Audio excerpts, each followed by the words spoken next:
आम्ही दोघंचा पुढच्या महिन्यात लग्न आहे आणि आता काय सपोर्ट करण्यासाठी मी माझ्या बायकोला आलो आहे।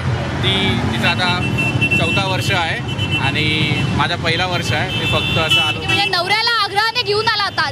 हो, तो आलेला गेल्या वर्षी पण त्याने भाग नव्हता घेतला, पण त्याने माझं बघून त्याला खूप हे झालं की त्याला या वर्षी पण यावं लागलं। आणि बघतोय की मागे तर अनेक जण बुलेटवरती सजलेले आहेतच, मात्र त्यासोबतच इथे जिजाऊ सुद्धा आहेत आणि त्यांचे 2 बाळ सुद्धा आहेत। एक शंभू बाळ आहे आणि अर्थातच दुसरे आहेत ते शिवाजी महाराज।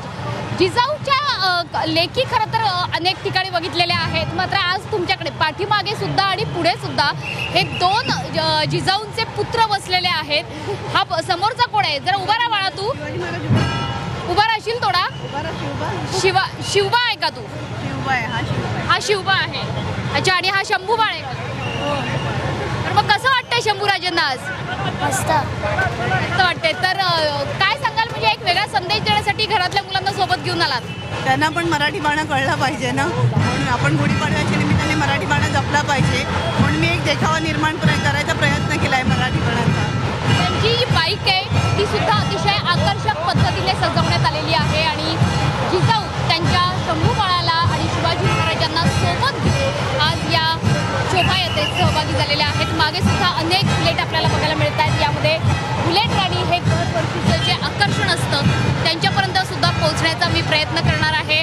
कपाळी चंद्रकोर, पैठणी आणि एक वेगळा साज, तुमची पगडी अनोखी आहे। शिंदेशाही पगडी आज परिधान केली आहे तुम्ही। मावळ्यांची पगडी आहे आणि मला अभिमान आहे, मी महाराष्ट्रीयन आहे, तर त्याच्यामुळे मी पगडी धारण केली आहे। अच्छा, एकंदरीत जे वैशिष्ट्य आहे गिरगावच्या या शोभायात्रेचं बुलेट हे वैशिष्ट्य आहे। किती वर्ष झाले सहभागी होत आहे? मी गिरगावला पहिल्यांदा आली आहे, ह्याच्या आधी मी मलाडला करायची, सो मी all the way Malad to Girgaon आलेली आहे फर्स्ट टाईम, कारण की ते खूप ग्रँड सेलिब्रेशन होतं आणि मला त्याचं पार्टिसिपेट सहभागी म्हणून व्हायचं होतं, म्हणून मी आली।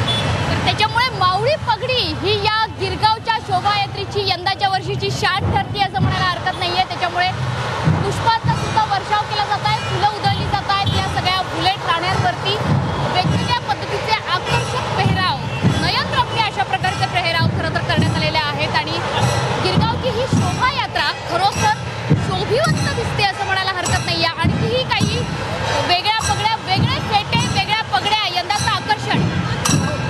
गुढीपाडव्याच्या हार्दिक शुभेच्छा। किती वर्ष झाले सहभागी होत आहे? मी 4 वर्ष झाली येते मिरवणुकीत।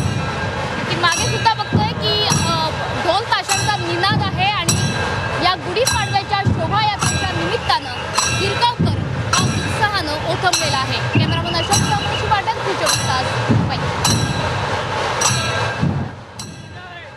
आपण हे दृश्य पाहतोय गिरगावमधल्या शोभायात्रेमधली ही दृश्य आहे। ढोल ताशा पथक आहे, त्याचबरोबर बुलेट रॅलीला सुद्धा सुरुवात झालेली आहे आणि तिथे पारंपरिक वेशभूषेमधल्या महिला आपल्याला पाहायला मिळालेल्या आहेत।